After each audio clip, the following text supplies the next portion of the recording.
திருவண்ணாமலையில் மகாதீபம் ஏற்றும் இடத்தின் அருகே மண்சரிவு ஏற்பட்டிருந்த நிலையில் அங்கு நேரடியாக சென்று புவியியல் துறை அதிகாரிகள் ஆய்வு மேற்கொள்ள இருக்கிறார்கள். இதுகுறித்த கூடுதல் தகவல்களை செய்தியாளர் பாலாஜியிடம் கேட்கலாம்.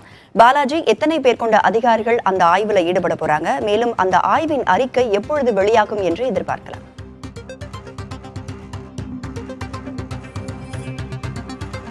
தற்பொழுது நான் நின்று கொண்டிருக்கக்கூடிய இந்த பகுதி திருவண்ணாமலையில் இருக்கக்கூடிய அந்த மலையில் தான் இருக்கின்றேன். 2668 அடி உயரமுள்ள அந்த மலையில் தான் தற்பொழுது நான் நின்று கொண்டிருக்கின்றேன்.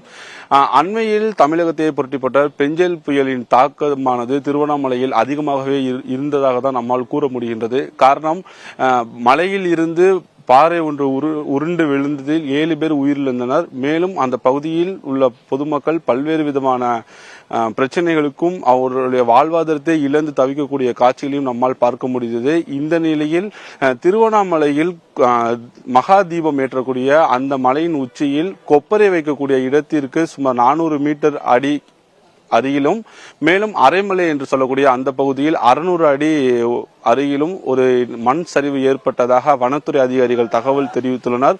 இதனையடுத்து தற்பொழுது 8 பேர் கொண்ட குழுவானது இந்த திருவண்ணாமலையில் தற்பொழுது ஆய்வுப் பணிகளை மேற்கொண்டு வருகின்றனர்.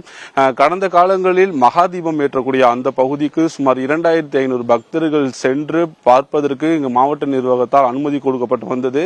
மேலும் இந்த பெஞ்சல் புயலின் காரணமாக திருவண்ணாமலையில் ஏற்பட்டுள்ள மண் சரிவு காரணமாக தற்பொழுது அந்த 2500 பேர் அங்கு செல்ல அனுமதிப்பார்களா இல்லையா என்பது தொடர்பாக தான் தற்பொழுது இந்த ஆய்வுப் பணிகள் மேற்கொண்டு வருகின்றது.